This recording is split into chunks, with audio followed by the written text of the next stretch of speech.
বিদ্যুৎ কনজাম্পশনে এখন 50% মানুষ বিদ্যুৎ পাচ্ছে, হয়তো 2 ঘন্টা নেই, আবার 2 ঘন্টা থাকলে আবার 3 ঘন্টা, এটা হলো বাস্তবতা। উনি কেন এটা বলেছেন বা ওনার বলার উচিত হয়েছিল কিনা, এটা আমার মনে হয় মাননীয় প্রধানমন্ত্রীর কাছে উনি এটার জবাবদিহি করবেন, কারণ বাস্তবতার বাইরে গিয়ে কথা বলাটা এটা জনগণ কখনো অ্যাকসেপ্ট করবে না।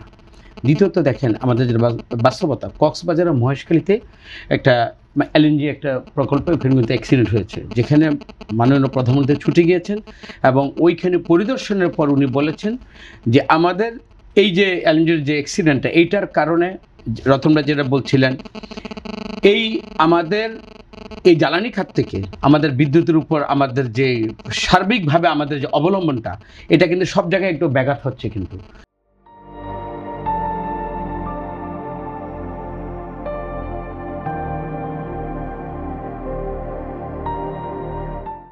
এবং এই ব্যাঘাতের কারণে, এবং বলছে এটা 5 থেকে 7 দিনের সময় লাগবে মূলত এইখান থেকে এটা সৃষ্ট।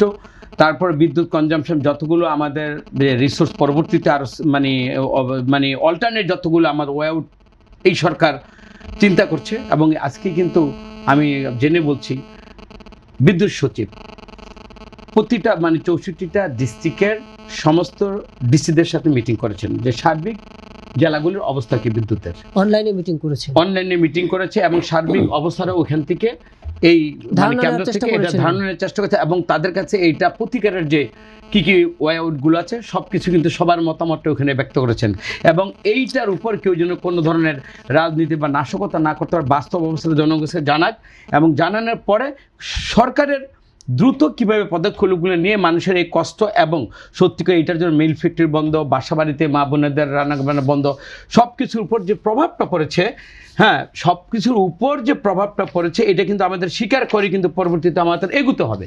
তো আমরা মনে করি যে এইটাকে ইগনোর করে বা এই যে সমস্যাটাকে সমাধান কল্পে আমাদের চিন্তা করতে হবে, এটা ইগনোর করার রতনভাই কোনো সুযোগ নেই এটা, বা আমি মনে করি। সুতরাং এটা বাস্তবতার মধ্যে এটা সত্যও না, এবং আমার সমাধান কল্পে যা যা আমার করণীয় এই কাজগুলো আমাদের করে আমাদেরকে জনগণের এই কষ্টটাকে লাঘব করার জন্য দ্রুত যা যা পদক্ষেপ, এই পদক্ষেপ দিকে সরকার এগুচ্ছে। আমি মনে করি এই জন্য আমাদের দুঃখ প্রকাশ করা উচিত, এবং দ্রুত কিভাবে এই সমাধানটা করা যায় এই জিনিসটার উপর আমাদের একেবারে সবার যত্ন নেওয়া উচিত এই মুহূর্তে।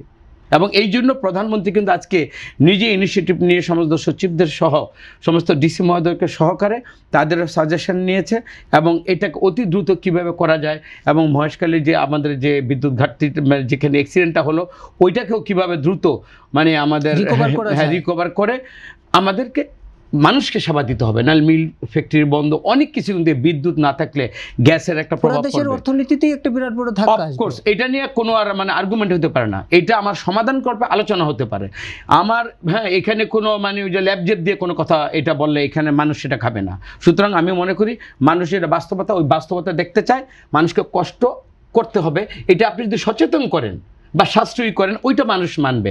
কিন্তু আপনি গ্রামে আপনার বিদ্যুৎ কোনো ঘাটতি নেই এই ধরনের কথা মানুষ সেটা বললে আমার দলকে ছোট করা হয়, তার একটা যে ওইখান থেকে একটা প্রচেষ্টা এইটাকে মনে করা হয় যে এইটাকে মানুষের কাছে একটা প্রশ্নবিদ্ধ করা হয়।